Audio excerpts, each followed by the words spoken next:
بسم الله الرحمن الرحيم. الحمد لله وحده والصلاة والسلام على من لا نبي بعده. أما بعد فأعوذ بالله من الشيطان الرجيم. بسم الله الرحمن الرحيم.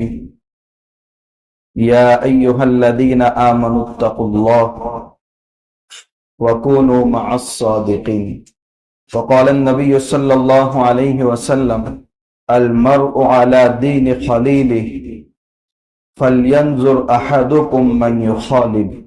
وقال النبي صلى الله عليه وسلم في رواية أخرى: مثل الجليل الصالح والجليس السوء كمثل صاحب المسك وكير الحداد، أو كما قال رسول الله صلى الله عليه وسلم. قابل احترام بزرگوں، اللہ کے نبی صلی اللہ علیہ وسلم نے اس امت میں دو نعمتیں منتقل فرمائی ہیں۔ پہلی نعمت ہے تعلیمات نبویہ اور دوسری نعمت ہے کیفیات نبویہ۔ تعلیمات نبویہ یعنی شریعت کا ایک ایک حکم آپ نے کھول کر کے سامنے بیان کر دیا۔ کیفیات نبویہ یعنی اللہ کے نبی صلی اللہ علیہ وسلم کی جو دین کی کیفیت تھی، وہ کیفیت صحابہ میں منتقل ہوئی، تابعین میں، تبع تابعین میں، اور آج تک یہ کیفیت منتقل ہوتی چلی آ رہی ہے۔ اللہ کے نبی صلی اللہ علیہ وسلم کی کما حقہ تعلیم یہ مدارس کے اندر دی جاتی ہے۔ قرآن و سنت کی روشنی میں پوری شریعت کو پڑھایا جاتا ہے، اور کیفیات شریعت اور سنت کے مطابق جو خانقاہیں چلتی ہیں ان میں وہ کیفیات دوسروں کے دلوں کے اندر منتقل کی جاتی ہے۔ یہ دو بڑی نعمتیں اللہ کے نبی صلی اللہ علیہ وسلم کی طرف سے اس امت کو ملی ہیں۔ دوسری بات کہ اللہ کے نبی صلی اللہ علیہ وسلم نے قرآن کریم کی جو آیت میں نے سورہ توبہ کی 119 نمبر کی آیت آپ کے سامنے پڑھی ہے، یہ بہت ہی مختصر ہے مگر بہت ہی اہم آیت ہے۔ اس آیت کے اندر ایک حکم دیا ہے۔ دیکھیے، اللہ تعالیٰ نے ہر انسان کے نیچر میں یہ بات رکھی ہے کہ وہ نیک بننا چاہتا ہے، فطری طور پر۔ آپ کسی بھی بد کردار یا بدکار انسان سے، فاسق اور فاجر سے آپ پوچھیں گے کہ آپ اللہ کے ولی بننا چاہتے ہیں، تو وہ ضرور اپنی اس خواہش کا اظہار کرے گا کہ میں اللہ کا جتنا قریب بن سکتا ہوں بننا چاہتا ہوں۔ یہ الگ بات ہے کہ روزانہ اس کے ارادے ٹوٹ جاتے ہیں، مگر ہر ایک کے نیچر میں یہ خواہش ہے کہ وہ اللہ کا قریبی بندہ بنے، اور اس میں اس راستے میں سب سے زیادہ مایوس کرنے والا اگر کوئی ہے تو وہ شیطان ہے۔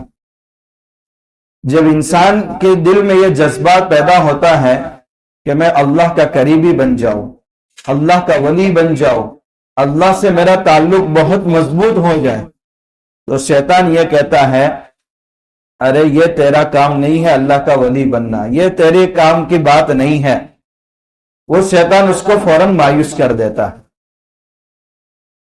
قرآن کریم میں اسی کا حکم دیا ہے اس آیت میں، یا ایھا الذین آمنوا اتقوا اللہ، اے ایمان والو اللہ سے ڈر کر زندگی گزارو، اللہ کا خوف اپنے دلوں کے اندر پیدا کرو، اللہ کے قریب بننے کی کوشش کرو، اللہ کی عظمت کو اپنے دل کے اندر بٹھاؤ کہ کسی بھی معاملے سے پہلے یہ سوچو میں رب کو کیا جواب دوں گا، میں اپنے پروردگار کو کیا جواب دوں گا، میں میدان محشر میں اپنے رب کو کیا دکھاؤں، منہ کیا دکھاؤں گا، اگر یہ سوال ہو گیا تو میرا کیا جواب ہوگا۔ یہ حکم قرآن نے دیا ہے، اچھے بننے کی کوشش کرو۔ لیکن ہم میں سے ہر ایک کو یہاں سوال ہوتا ہے، یا اللہ آپ کا حکم ہم نے سن لیا، آپ کا حکم سر آنکھوں پر، مگر ہم 15ویں صدی کے مسلمان ہیں، چاروں طرف فتنوں کا دورہ ہے، چاروں طرف شیاطین ڈیرے ڈال چکے ہیں۔ اسمارٹ فون نے اپنے لپیٹ میں اچھوں کو، بوڑھوں کو، جوانوں کو، بچوں کو، ہر ایک کو لپیٹ میں لے لیا ہے۔ نہ مرد محفوظ ہے، نہ عورتیں محفوظ ہیں۔ نفس بار بار سرکشی کا تقاضا کر رہا ہے، انسان خود غرض بن چکا ہے۔ ایسے دور میں نہ ہم کو صحابہ جیسا خیر القرون کا دور نصیب ہے، نہ تابعین جیسی برکات ہم کو نصیب ہے، نہ تابعین جیسے صالحات والا ماحول ہم کو نصیب ہے۔ ہم تیرا قریبی بندہ کیسے بن سکتے ہیں؟ ہم تجھ سے ڈر کر زندگی گزارنے والے کیسے بن سکتے ہیں؟ لیکن وہ اللہ جو حکم دیتا ہے جس بات کا، اس کے نسخے بھی وہی بتلاتا ہے۔ یہ احکم الحاکمین کی شان ہے۔ بیماری اگر اتاری ہے تو اس کا علاج بھی وہ اتارتا ہے۔ قسم کھا کر کے یہ بات کہی ہے کہ سارے انسان خسارے میں ہے، تو خسارے سے نکلنے کی شکلیں بھی آگے سورہ حشر میں بتائی ہیں۔ اللہ اور اللہ کے رسول سے زیادہ اس امت پر شفیق اور مہربان کون ہو سکتا ہے؟ ایک صحابی آئے مسجد میں، نماز پڑھی تاکہ جلدی نماز پڑھ کے حضور کی ملاقات کروں۔ جیسے ہی ملاقات کرنے کے لیے آئے، یہاں سے حکم ہوا ارجع قم فصلی فإنک لم تصلی، کھڑے ہو جاؤ، نماز دوبارہ پڑھو۔ نماز نہیں پڑھی تم نے، دوبارہ جا کر کے نماز پڑھی اسی انداز سے۔ پھر آئے ملاقات کے لیے، سلام کیا، اپنے سلام کا جواب دیا اور کہا قم فصلی فإنک لم تصلی، دوبارہ کھڑے ہو جاؤ، نماز پڑھو۔ نماز نہیں پڑھی۔ اب ظاہر سی بات ہے، جو نماز حضور کو مطلوب ہے وہ کون سکھا سکتا ہے؟ وہ اللہ کے نبی صلی اللہ علیہ وسلم ہی سکھا سکتے ہیں۔ اس لیے چوتھی مرتبہ میں خود صحابی نے فرمایا رسول اللہ نماز کیسے پڑھنی چاہیے، آپ ہی بتا دیجیے۔ تو یا اللہ تعالیٰ نے حکم دیا کہ مجھ سے ڈر کر زندگی گزارو، نیک بن جاؤ، اچھے بن جاؤ، ولی بن جاؤ، میرے دوست بن جاؤ۔ اگر یہ 15ویں صدی ہے، کیسے بن سکتے ہیں؟ ناممکن نظر آ رہا ہے۔ موت تک کسی کے بارے میں کچھ نہیں کہہ سکتے کہ کس کا پیر کب پھسل جائے۔ اللہ ہم سب کی حفاظت فرمائے، مگر اللہ نے آگے اس کا نسخہ بتایا ہے۔ دیکھیں قرآن کی رہبری کامل اور مکمل ہے، اور قیامت تک یہ رہبری کامل اور مکمل باقی رہے گی۔ یہ ہمارا عقیدہ اور ایمان ہے۔ وَكُونُوا مَعَ الصَّادِقِينَ، سچے لوگوں کو اپنا دوست بناؤ، اچھے لوگوں کی صحبت اختیار کرو، نیک لوگوں سے اپنا تعلق اور رابطہ قائم رکھو۔ اس سے تمہاری زندگی کے اندر صالحیت، تقوی، پرہیزگاری، خدا کا خوف باقی رہے گا۔ اور اس زمانے میں علماء نے لکھا ہے سب سے قیمتی چیز تمہارا ایمان محفوظ رہے گا۔ ایک انسان کے جسم میں ورم ہوا، پاؤں میں سجن شروع ہوئی، اگر یہ شخص ڈاکٹر سے رابطہ قائم نہ کرے، دن بدن اس کے جسم کی حالت خراب ہوتی جا رہی۔ وہ فوراً اگر سٹی کے ایک عام ڈاکٹر سے اگر اس کو شفا نہیں مل رہی ہے تو اس سے بڑے شہر میں کسی بڑے ڈاکٹر سے رابطہ قائم کرے گا، تاکہ یہ جسم کے اندر جو فساد پیدا ہو رہا ہے وہ فساد ختم ہو جائے۔ دل کے اندر بھی دن بدن فساد پیدا ہوتا ہے۔ اگر اللہ کے نیک بندوں سے بندے کا رابطہ ختم ہو گیا تو یہ فساد بڑھتا جاتا ہے، پھر آخر میں سلب ایمان پر اس کا خاتمہ ہو جاتا ہے، تو ایمان سے محروم ہو کر کے دنیا سے جاتا ہے۔ اللہ ہم سب کی حفاظت فرمائے۔ تو نیک بننے کا حکم بھی دیا اور نیک بننے کا طریقہ بھی اللہ نے بتایا کہ اچھے لوگوں کی صحبت اختیار کرو۔ وَكُونُوا مَعَ الصَّادِقِينَ۔ اور اللہ کے نبی صلی اللہ علیہ وسلم کا ایک معجزہ تھا کہ آپ ایک غیر محسوس چیز کو محسوس مثال سے سمجھاتے تھے، تاکہ میرے ایک عام امتی کے ذہن کے قریب وہ بات ہو جائے اور وہ آسانی سے سمجھ لے۔ آپ صلی اللہ علیہ وسلم نے فرمایا مثل الجلیس الصالح والجلیس السوء، اچھے ہم نشین، اچھے دوست کی مثال مشک بیچنے والے کی طرح ہے۔ آپ اگر مشک بیچنے والے کے پاس کھڑے ہو گئے، آپ کے پاس پیسہ ہے تو مشک خرید کر کے فائدہ اٹھائیں گے، اور اگر آپ کے پاس پیسہ نہیں ہے تو مشک کی خوشبو آپ کے ناک تک پہنچ جائے گی اور آپ کے دل کو فرحت بخشے گی۔ اور اگر برا ہم نشین ہے، برا دوست ہے، تو اس کی مثال لوہار کی بتی کی طرح ہے۔ اگر پاس میں کھڑے ہو گئے اور ایک چنگاری آپ کے بدن کو لگ گئی تو بدن پورا خاک ہو جائے گا، یا کپڑے کو لگ گئی تو کپڑا جل کر ختم ہو جائے گا۔ اور اگر چنگاری نہیں لگی تو اس بتی کی بدبو آپ کے ناک کو متاثر ضرور کرے گی۔ اس لیے اس کی اہمیت خود اللہ کے نبی صلی اللہ علیہ وسلم نے بھی بیان فرمائی ہے۔ فارسی میں ایک شعر مشہور ہے، یارے بد بدتر از مارے بد، برا دوست اور برے کی صحبت بدترین سانپ سے بھی زیادہ خطرناک ہے۔ بدترین سانپ اگر انسان کو ڈس لے تو زیادہ سے زیادہ وہ قبر کے گڑھے میں اتر جائے گا، لیکن اگر برے دوست کی سنگت نصیب ہو گئی تو وہ سیدھا جہنم کی کھائی میں گرے گا۔ اس لیے کہا گیا یار بد بدتر از مارے بد، برا یار برے مار سے بھی زیادہ خطرناک ہے۔ اس لیے بروں کی صحبت سے اپنے آپ کو دور رکھنا۔ اب یہ برا ساتھی اس زمانے میں انسان نہیں، موبائل بھی ہے، یہ بہت برا دوست ہے۔ اس سے بھی اپنے آپ کو، ضرورت کی چیزیں ہم اپنی استعمال کریں، باقی خواہ مخواہ کی چیزیں اس کے اندر نہ دیکھیں، ورنہ یہی ایمان کو سلب کرنے کا ایک خطرناک آلہ ہے۔ انسان کی زندگی میں صرف انسان کی صحبت کے اثر نہیں پڑتے، بلکہ اگر انسان کا رہن سہن جانوروں کے ساتھ ہو تو ان جانوروں سے بھی انسان متاثر ہوتا ہے۔ اب جتنی احادیث نبویہ ہے ان میں آپ غور کریں۔ ایک مرتبہ اللہ کے نبی صلی اللہ علیہ وسلم نے ارشاد فرمایا، خود بخاری شریف کی روایت ہے، الفخر والخیلاء فی اہل الابل والخیل، تکبر اور گھمنڈ ان لوگوں میں ہوتا ہے جو گھوڑے اور اونٹ کو پالتے ہیں۔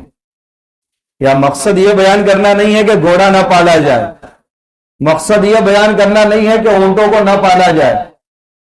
اللہ کے نبی صلی اللہ علیہ وسلم کے بیان کرنے کا مقصد یہ ہے کہ جانوروں کی اچھی اور بری خصلتوں سے انسان متاثر ہوتا ہے۔ جن کا زیادہ رہن سہن گھوڑے کے ساتھ ہے تو گھوڑے میں تکبر ہے، وہی تکبر انسان کے اندر آتا ہے۔ جن کا زیادہ رہن سہن اونٹوں کے ساتھ ہے، اونٹ میں بھی تکبر ہے، وہ تکبر انسان کے اندر منتقل ہوتا ہے۔ تو انسان کی صحبت سے متاثر ہوتا ہے، صرف اتنی بات نہیں بلکہ جانوروں کی صحبت سے بھی متاثر ہوتا ہے۔ دوسری جگہ آپ نے ارشاد فرمایا وَالسَّكِينَةُ فِي أَهْلِ الْغَنَمِ، اور عاجزی ان لوگوں میں ہوتی ہے جو بکریاں پالتے ہیں۔ بکری ایک مسکین جانور ہے، بہت غریب جانور ہے اور عاجز ہے، اس لیے عجز دوسروں کے اندر بھی منتقل ہوتا ہے۔ اللہ کے نبی صلی اللہ علیہ وسلم نے دوسری روایت میں فرمایا ما بعث اللہ نبیا الا رعى الغنم، اللہ نے کسی کو نبی بنا کر اس دنیا میں نہیں بھیجا مگر ان سے بکریاں ضرور چروائی ہے۔ سب سے مشکل کام بکریاں چرانا ہے۔ چھوٹے چھوٹے بچے رہتے ہیں، ایک کو دیکھنے جائے ادھر سے دوسرا نکل جاتا ہے، اس کو دیکھنے جائے تو یہاں سے نکل جاتا ہے۔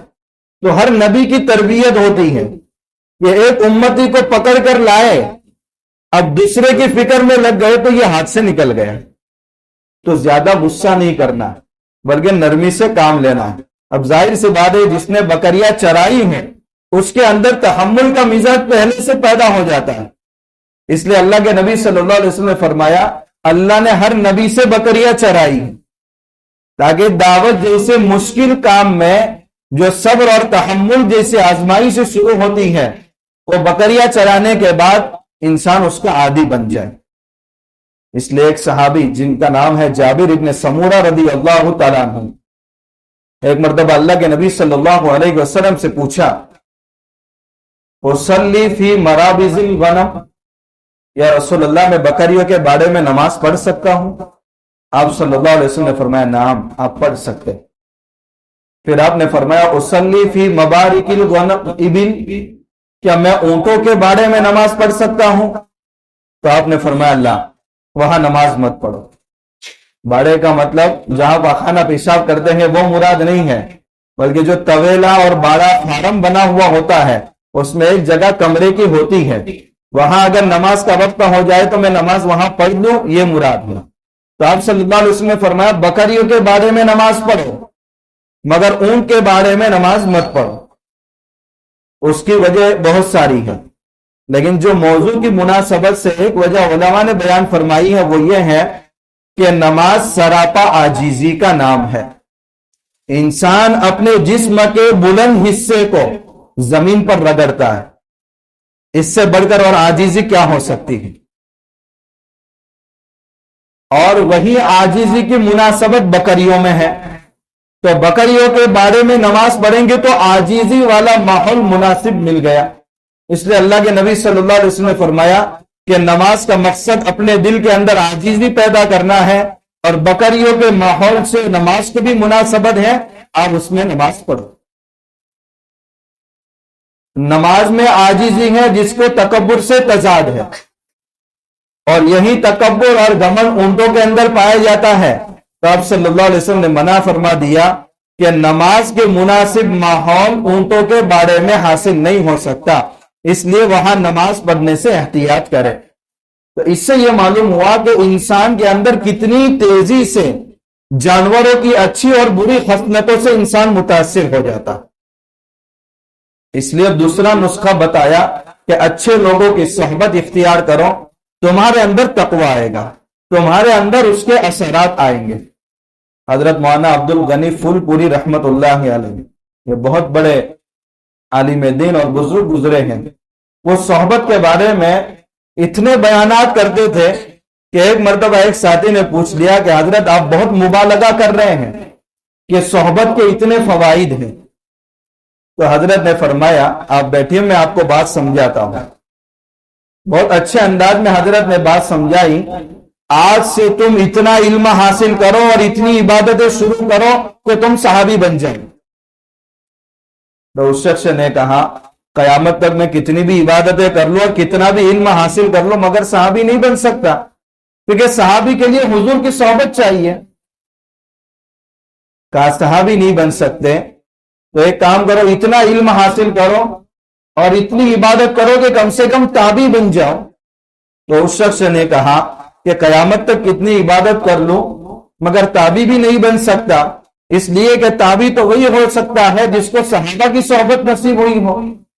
تو حضرت نے فرمایا چلو تبے تابعی بن جاؤ، علم حاصل کر کے اور عبادت کر کے۔ تو اس نے کہا حضرت یہ بھی نہیں ہو سکتا، کہ اب بھی صحبت کی اہمیت تمہیں سمجھ میں نہیں آئی کہ جس نے ایک لمحہ حضور کی صحبت میں گزار لیا وہ صحابی بن گیا، اور ان کے بعد جتنے بھی طبقات آئیں گے وہ قیامت تک کتنی بھی عبادت کر لیں مگر ان کے مرتبے کو نہیں پہنچ سکتے۔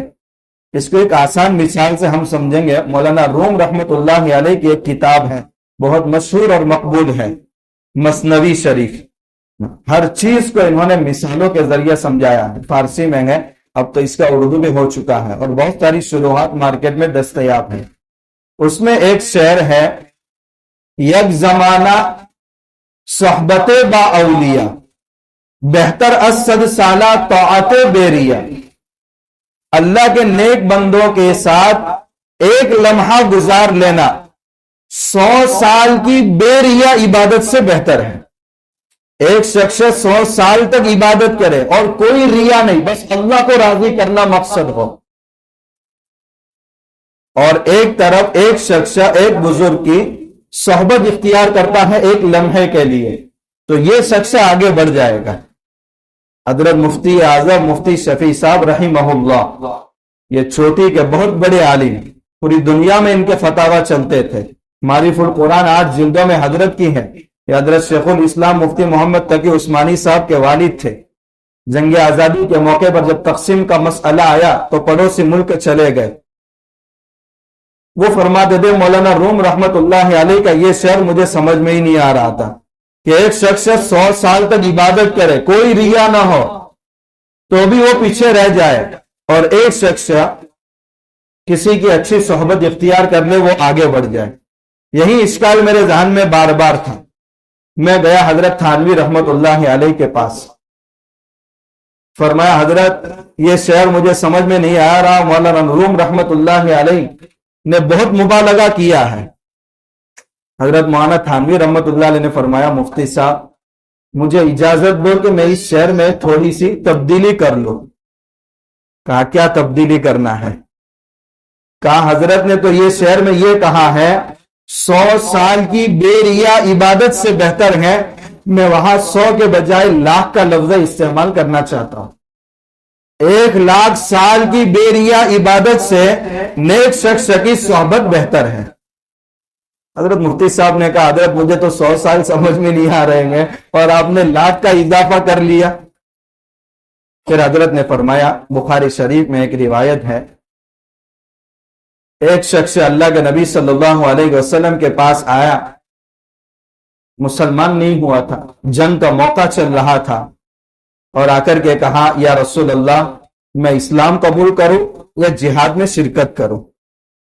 تو اللہ کے نبی صلی اللہ علیہ وسلم نے فرمایا پہلے اسلام قبول کرو، پھر اس کے بعد جنگ کے اندر شرکت کرو، تو جنگ میں شرکت کرنے کا تم کو ثواب ملے گا۔ انہوں نے کلمہ پڑھا اور جنگ کے اندر شرکت کی، قتال چلتا رہا، اس کے بعد خبر آئی کہ وہ صاحب شہید ہو چکے ہیں۔ تو اللہ کے نبی صلی اللہ علیہ وسلم نے فرمایا عمل قلیلا واجر کثیرا، کام تھوڑا کیا اور اجر بہت پا گئے۔ حضرت تھانوی رحمت اللہ علیہ نے مفتی صاحب کو بتایا انہوں نے زندگی میں ایک نماز نہیں پڑھی، انہوں نے زندگی میں ایک روزہ نہیں رکھا، انہوں نے زندگی میں ایمان قبول کرنے کے بعد ایک حج نہیں کیا، موقع ہی نہیں ملا،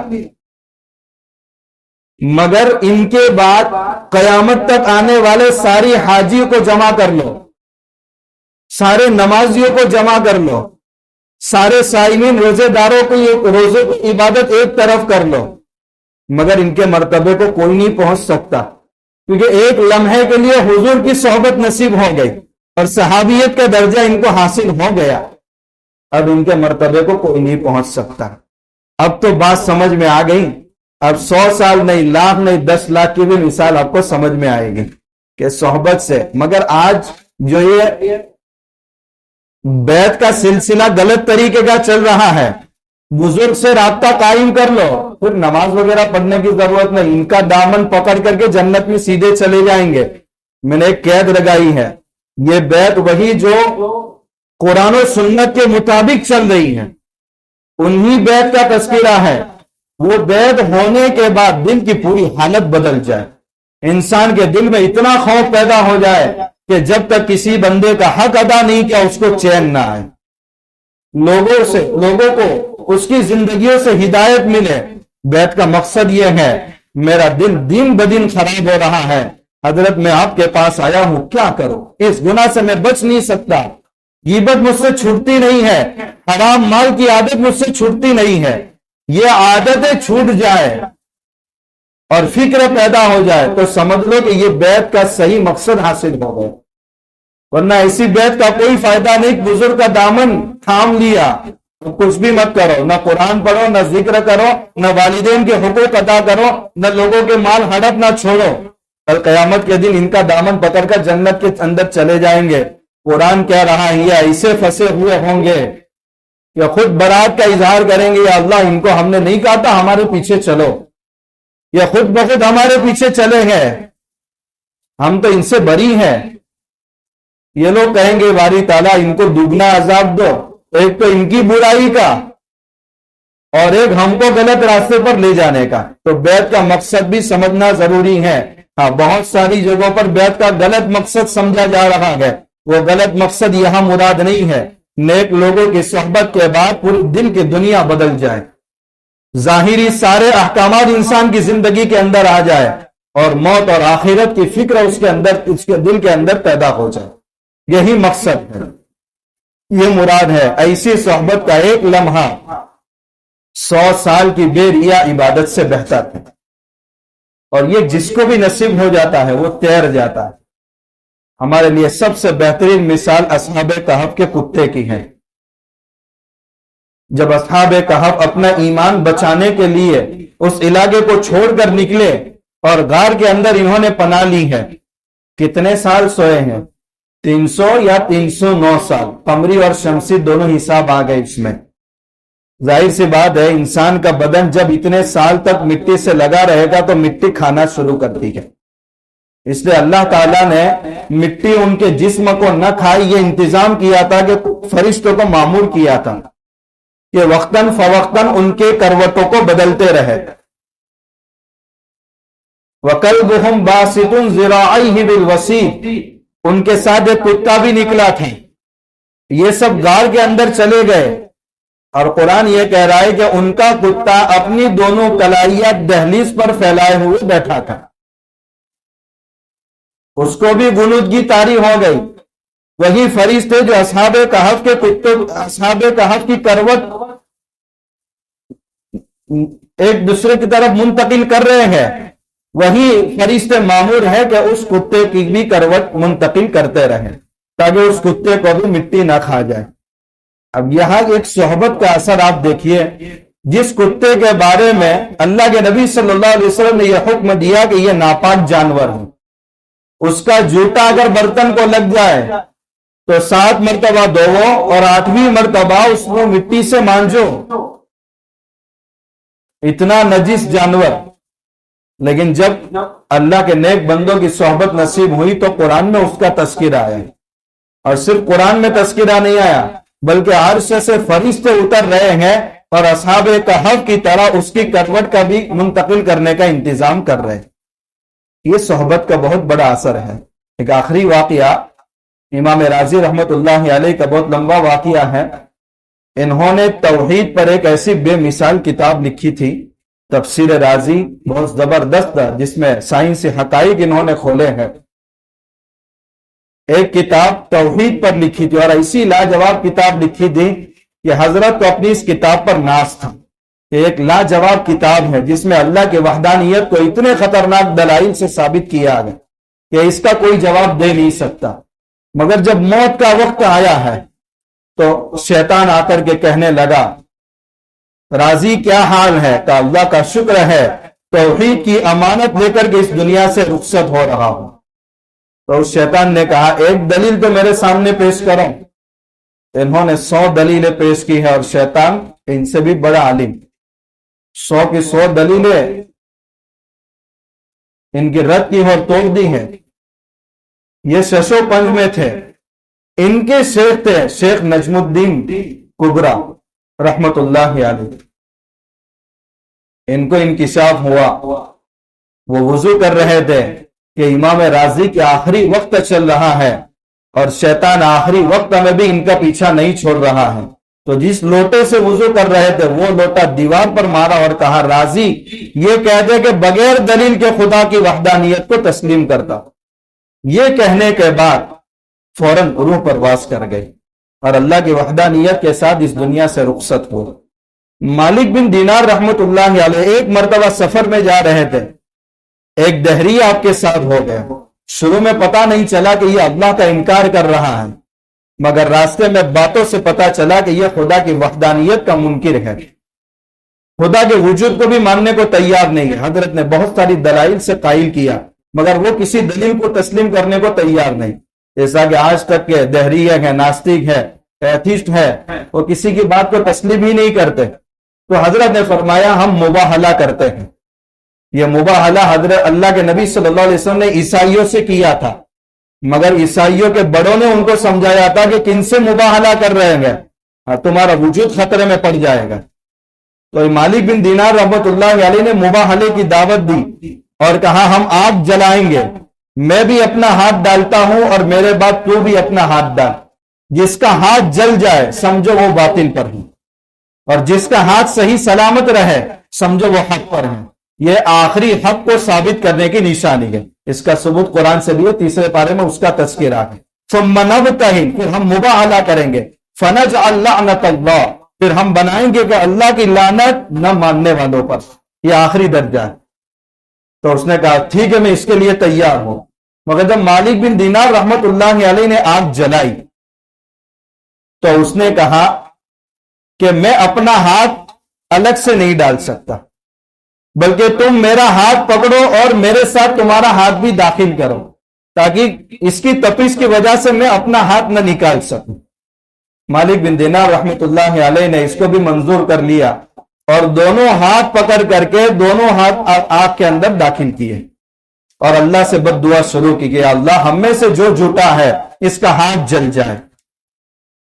مگر کرنا ایسا ہوا کہ کسی کا ہاتھ نہیں جلا۔ تو مالک بن دینار رحمت اللہ علیہ نے اللہ سے دعا کی، اللہ یہ آپ کی ذات کا منکر نہیں ہے، میں آپ کی ذات کا قائل نہیں ہوں، یہ وحدانیت کا منکر نہیں ہے، میں عقیدہ توحید کا قائل نہیں ہوں، پھر دونوں میں سے کسی کا ہاتھ کیوں نہیں جل رہا ہے اور حق واضح کیوں نہیں ہو رہا ہے؟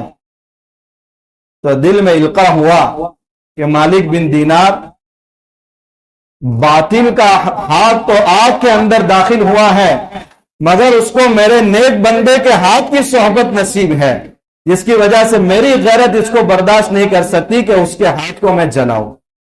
یہ صحبت کا اثر ہے۔ ہاں، اس کو کہیے کہ اپنے اکیلے کا ہاتھ داخل کر، پھر دیکھ آگ تیرے ساتھ کیا کرتی ہے۔ یہ اللہ نے یہ قرآن میں نسخہ بتایا ہے۔ ہاں، اللہ سے ڈر کر زندگی گزارنا شروع کرو۔ اگر اس میں مشکلی پیش آ رہی ہے وَكُونُوا مَعَ الصَّادِقِينَ، تو اچھے لوگوں کے ساتھ اپنا اٹھنا بیٹھنا بناؤ، اچھے لوگوں کے ساتھ رابطے میں رہو، اچھے لوگوں کے ساتھ اپنی بری عادتوں کا تذکرہ کرو جو آپ کو اصلاح کی باتیں بتائے۔ اس لیے ہمارا اللہ کے نیک بندے، ہاں، ان سے ہمارا ربط قائم رہنا چاہیے۔ جیسے ڈاکٹر سے، حالانکہ ایسی جگہ جو ہم شرمگاہ ہے کسی کے سامنے نہیں کھول سکتے، لیکن جب وہاں پھوڑا پھنسی ہو جاتی ہے تو علاج کے لیے، نستر لگانے کے لیے، آپریشن کرنے کے لیے ڈاکٹر کے سامنے کھولتے ہیں۔ تو اپنی دل کی بیماریوں کا علاج اسی وقت ہو سکتا ہے جب ہم بیماری کا تذکرہ کریں۔